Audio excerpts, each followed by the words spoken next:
Bapak, Ibu, Saudara-saudari yang terkasih di dalam Tuhan kita Yesus Kristus dimanapun berada.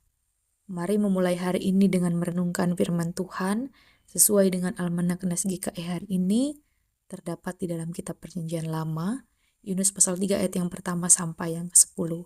Namun saya hanya akan membacakan bagi kita pada ayat yang ke-10 dengan perikop pertobatan Niniwe. Ketika Allah melihat perbuatan mereka itu, yakni bagaimana mereka berbalik dari tingkah lakunya yang jahat, maka menyesallah Allah karena malapetaka yang dirancangkannya terhadap mereka, dan ia pun tidak jadi melakukannya. Bapak, Ibu, Saudara, ketika ada sebuah peringatan, apa yang biasanya akan kita lakukan? Apa respon pertama yang muncul di hati kita? Kalau peringatannya ringan, misalnya alarm yang berbunyi agar kita bangun pagi, kadang cukup bagi kita untuk mengatakan.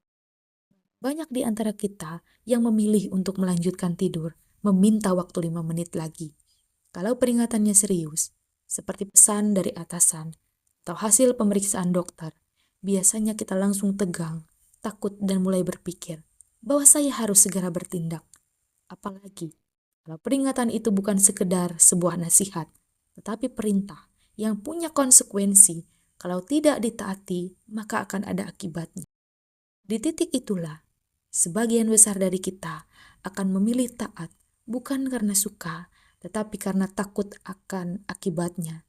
Inilah yang terjadi pada kota Niniwe. Tuhan memberi peringatan keras kepada Niniwe. Kota itu akan ditunggang balikan.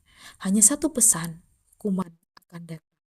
Yang menarik, Tuhan tidak hanya melihat kata-kata penyesalan mereka, tetapi ia menyesal karena malapetaka yang telah dirancangkannya terhadap Niniwe, dan ia pun tidak jadi melakukannya. Kalau kita perhatikan, Tuhan melihat perbuatan mereka, bukan sekedar janji kalau saya akan berubah, tetapi langkah yang nyata bahwa mereka berbalik dari jalan yang salah. Seringkali kita juga pandai menyesal tetapi sulit untuk berbalik. Kita menyesal karena sudah ketahuan, menyesal karena kena akibatnya, menyesal karena keadaan menjadi tidak nyaman untuk kita. Kalau setelah itu kita kembali kepada pola yang sama, itu artinya penyesalan kita hanya sebuah kata-kata belaka. Dan di sini firman Tuhan terasa sangat dekat dengan hidup kita, karena Tuhan tidak mencari kesempurnaan, tetapi pertobatan yang sungguh-sungguh. Mungkin hari ini Tuhan juga sedang memberi peringatan dalam hidup kita, lewat adanya kegagalan, lewat adanya hubungan yang retak, lewat hati yang berkecamuk. Pertanyaannya, bukan apakah saya takut akan konsekuensinya, tetapi apakah saya mau sungguh-sungguh berubah.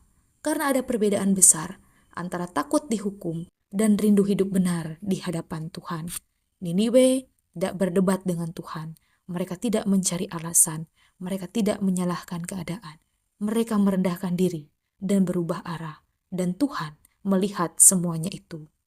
Maka kabar baiknya bagi kita hari ini, Tuhan masih memberikan kesempatan. Penyesalan tanpa perubahan bukanlah pertobatan.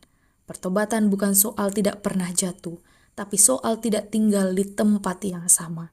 Selama kita masih bisa mendengar peringatannya, itu berarti kasihnya masih bekerja, perhatiannya diberikan untuk kita. Tidak menunggu sampai akibatnya terjadi, baru kita menyesal dan berubah. Dan tidak menunggu sampai hati kita menjadi keras. Hari ini, Tuhan tidak meminta kita mengubah segalanya sekaligus, tetapi melalui satu langkah kecil, kita mengampuni, kita berhenti dari kebiasaan tertentu, atau mulai taat dalam hal yang selama ini kita hindari. Satu langkah kecil ketaatan bisa mengubah arah seluruh hidup kita. Hari ini, kalau Tuhan menegur, itu bukan untuk menjatuhkan kita, tetapi untuk menyelamatkan kita. Karena ketika Tuhan melihat hidup kita, dan Dia melihat hati yang mau berbalik arah, langkah yang mau diubah, dan ketaatan yang lahir dari kasih, bukan sekedar ketakutan. Tuhan memberkati kita di dalam firman-Nya. Amin. Mari kita berdoa. Bapa kami yang di surga, terima kasih untuk nafas kehidupan. Terima kasih untuk kesempatan, di mana penyertaan-Mu berlaku di dalam hidup kami dengan setia, sehingga kami boleh memulai hari ini dengan baik. Terima kasih Tuhan, karena Engkau masih menegur kami, masih memberikan kesempatan untuk berbalik dan hidup benar di hadapan-Mu. Tolong kami ya Tuhan, agar bukan hanya menyesal lewat kata-kata yang kami ucapkan, tetapi sungguh-sungguh berubah dengan tindakan yang sungguh. Berikanlah kami hati yang lembut, keberaniannya untuk taat, dan kekuatan untuk melangkah sesuai kehendak-Mu hari ini. Ajarlah kami peka mendengarkan suara-Mu yang meneguhkan dan menguatkan setiap langkah hidup kami. Tuhan, kami juga mengucap syukur atas setiap keluarga yang hari ini memperingati ulang tahun pernikahan.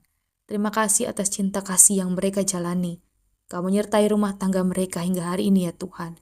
Kiranya Engkau terus memberkati pernikahan dengan kasih kesetiaan, pengertian dan damai sejahtera. Jadikanlah setiap keluarga tempat kasih-Mu dinyatakan dan nama-Mu dipermuliakan. Kami pun bersyukur ya Tuhan atas anugerah kelahiran yang Engkau berikan kepada mereka yang bersukacita pada hari ini. Terutama untuk jemaat GKI Buntok, ada Bapak Beni Hardi ST, Mesa Dayaleluni, Aldi Siane. Terima kasih untuk penyertaan-Mu sejak awal kehidupan mereka hingga hari ini.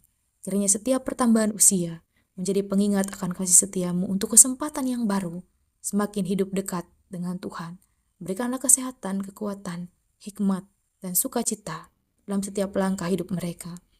Pimpinlah kami ya Tuhan sepanjang hari ini. Setiap pekerjaan pelayanan, studi, dan aktivitas kami, biarlah nama-Mu yang dipermuliakan.